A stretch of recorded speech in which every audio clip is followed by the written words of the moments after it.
Hello!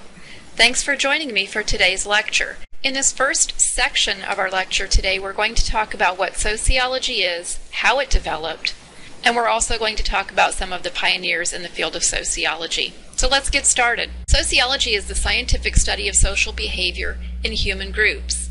Basically, it's our job to use the scientific process to study what's going on in the social world and then to report that back to people. Often what we believe about society is not necessarily what is true about society. For example, we may believe something about a group of people that's extremely stereotypical and not at all true. It's my job as a sociologist to make sure that I'm able to get to the truth of how society exists rather than what my expectations about society might be. When I do my job, I focus on how relationships influence people's attitudes and behaviors, and then also how societies develop and change. And so I use two different kinds of perspectives. One of those is called the macro perspective, and the other is called the micro perspective. So much like other scientists, we have professional organizations that govern our behavior, and we also have areas that we specialize in, like many other scientists. So it's important to note that sociology is a science, science being a body of knowledge obtained by methods based on systematic observation. And there are some divisions in the science field in general. One of those divisions is natural science. These are the physical features of nature. This is where you find chemists and biologists. And then there's the social sciences. This is the study of social features of humans. Here's where you find sociology. Here's where you find psychology. Here's where you find social psychology, combination of the two fields. And it's also important to note that sociologists don't accept things just because we think we know the truth about it. We do apply several different kinds of research methods to get to the truth of our social reality. So I'd like to touch briefly on the history of sociology here, or the development of sociology, and you really don't have to go that far back in history to get a good feel for how sociology came to be. And so in that period of time of the mid to late 1800s, we started to see sociology appear in the universities and colleges as an academic study, and this became a very interesting topic of study for many people. Let's take a minute just to talk about some of the early thinkers in the field of sociology. The first of those is Auguste Comte. He's the one who actually came up with the term sociology. And he said, you know, if we can just take this scientific process and use it as an application to study society, we could probably figure out what makes society tick. And if we can figure out what makes society tick, then we can manipulate behavior. And this was a very, very attractive idea to the scholars and to the government officials of the day, because they had lived through a very, very bloody French Revolution. And so they were very interested in maintaining order in society. So when Auguste Comte came up with this idea of applying science to the study of humankind, he called this positivism, by the way. This was very, very attractive to many people. Around the same time as Auguste Comte was Harriet Martineau. And it's interesting, Harriet Martineau back in the day probably wouldn't have gained any kind of notoriety on her own, except for she was able to translate the works of Auguste Comte out of French and into English. And so she became known initially for this. However, during the course of her very, very prolific career, she became extremely important to the field of sociology, particularly with her writings about slavery, with her writings about social inequality. A little bit after Harriet Martineau, Herbert Spencer came around. Now, Herbert Spencer, he's an interesting character. He actually was a contemporary of Charles Darwin back in the day. And you know, Charles Darwin was credited with the phrase survival of the fittest. That's actually not Charles Darwin's phrase. Herbert Spencer was the one who coined that phrase. And he was very, very interested in the work of Darwin. Not in a very positive way, however. Spencer and Darwin really didn't like each other at all. They had extremely different viewpoints when it came to the evolutionary process and how it was transferred generation to generation.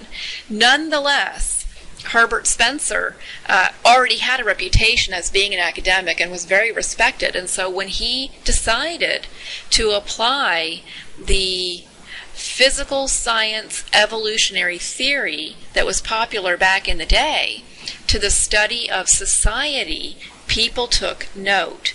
And his ideas, the remnants of his ideas, although they're not as popular, the remnants of his ideas are still seen in sociological theory and writing today.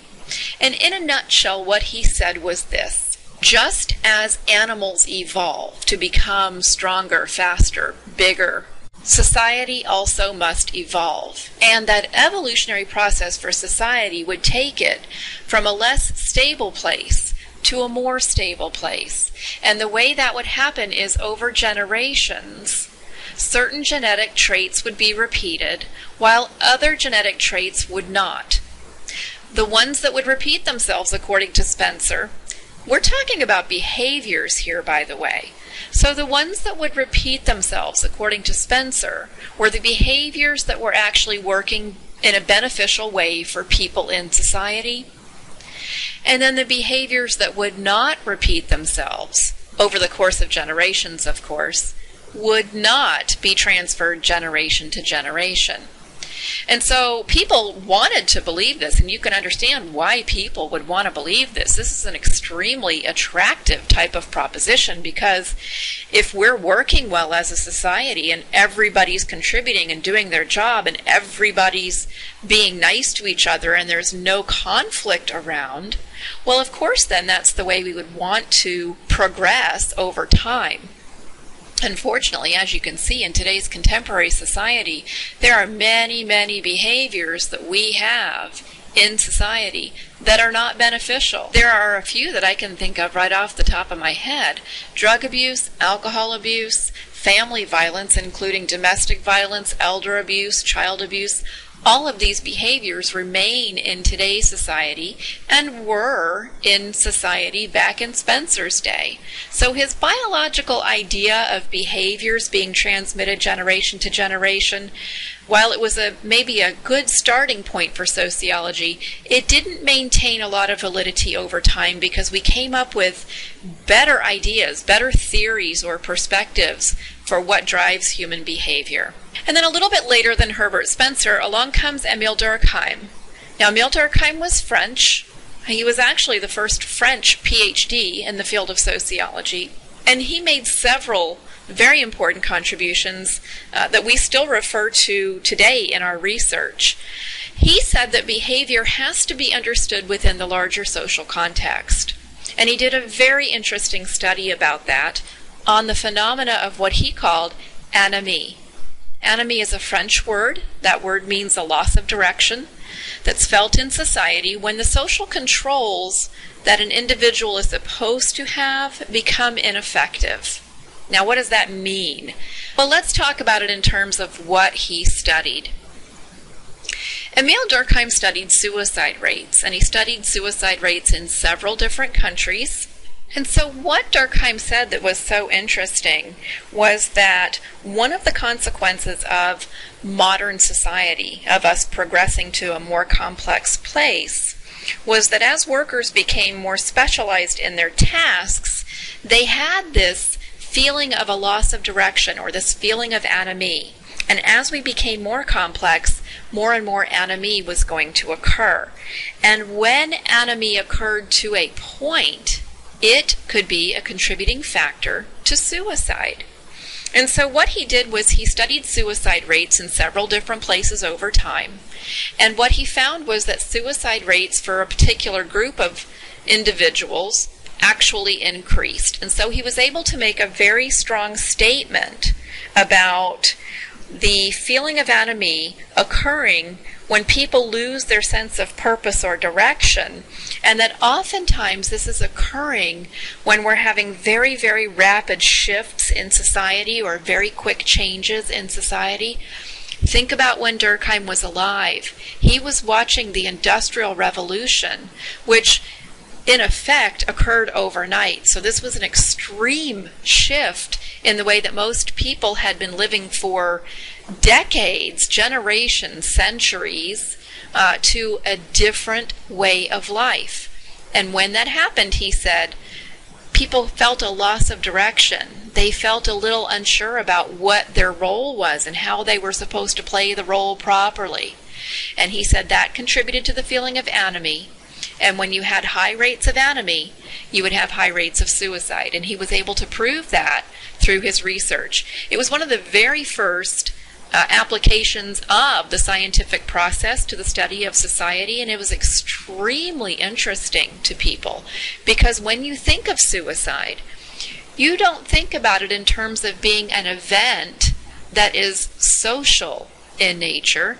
You think about it as being an event that is extremely individual in nature. Remarkable work that Durkheim did, and that's a study that is still recognized and used today. Another early thinker was Max Weber. He was a German sociologist, and he did a lot of work. He was extremely prolific in his day, but he added another layer to what was going on in the field of sociology with his concept of Verstehen. It's the German word that means understanding or insight. And what he said that was interesting about this concept of Verstehen was, we really can't just walk around as sociologists counting the behaviors and reporting them back to officials in the hopes that something will be done. What we really have to do is understand the underlying behaviors or feelings or thoughts that drive people's actions in society, because this is really what's important, according to Weber. It's not enough to bean count. We have to understand what motivates people to do the things they do, and if we see that as problematic for ourselves as a group of people, as a society, then we can maybe figure out a way to change the behavior, to break that pattern for individuals. So this was extremely important, his idea of Verstehen. He also had a very important concept called the ideal type, which is a construct for evaluating specific cases. All right, and a contemporary of Max Weber was Karl Marx, and Karl Marx really was not considered a sociologist in his day. He was actually a trained economist. And Karl Marx was very misunderstood, I think, for the bulk of his life, and still today many people misinterpret the works of Karl Marx. However, he said that society is essentially divided into classes, and that classes are largely formed by your position relative to economics. So you can see where the economist in him comes out here.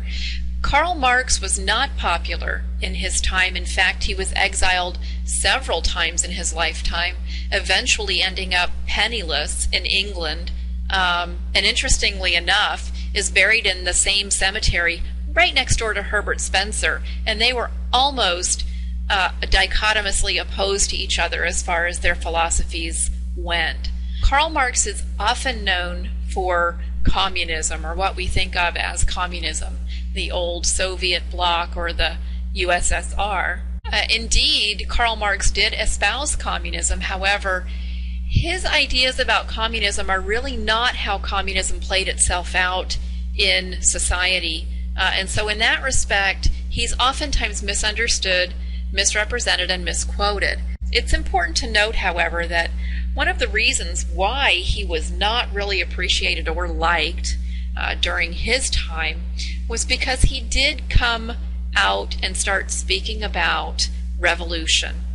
And because people had just been through the French Revolution, they were very, very reluctant to have any kind of turmoil again in society at that time. And so people didn't want to cause trouble during Karl Marx's time. So he was unpopular in that respect. So those were some of the early thinkers in the field of sociology. Let's talk a little bit about some more modern developments. Charles Horton Cooley was an American sociologist, and he used the sociological perspective to look more at an intimate level at what was going on in society. Charles Horton Cooley came up with some very important contributions to the field of socialization process, but he's been extremely influential, particularly at that intimate level. Prior to Charles Horton Cooley and some of his contemporaries, sociology really just looked at the big picture issues. Most sociologists prior to Charles Horton Cooley didn't really have an interest in looking at, for example, the dyad, how two people interact with each other. And another influential American sociologist was Jane Addams. Jane Addams was very politically connected. She advocated oftentimes for the research that she did. When she would go out and do sociological research, in particular on homelessness or on some kind of social problem in society such as drinking or unemployment or something of that nature, she would advocate for assistance for these people. And back in the day, that wasn't a very popular thing to do. Most sociologists kind of kept to academics and didn't get their hands dirty with actually working one-on-one with their research subjects, but Jane Addams did. And so she was very famous in that respect for bringing public policy and advocacy into the field of sociological research. Another modern American sociologist is Robert Merton. He did a lot of work in the area of combining how theory and research work for us as sociologists. He also developed a pretty good explanation of deviant behavior, and he talked to the connections between macro sociology and micro sociology. Macro being the large-scale phenomena that press down on us to shape us into the people we are. And then micro sociology, the study of how we at a more intimate level are able to influence the bigger picture.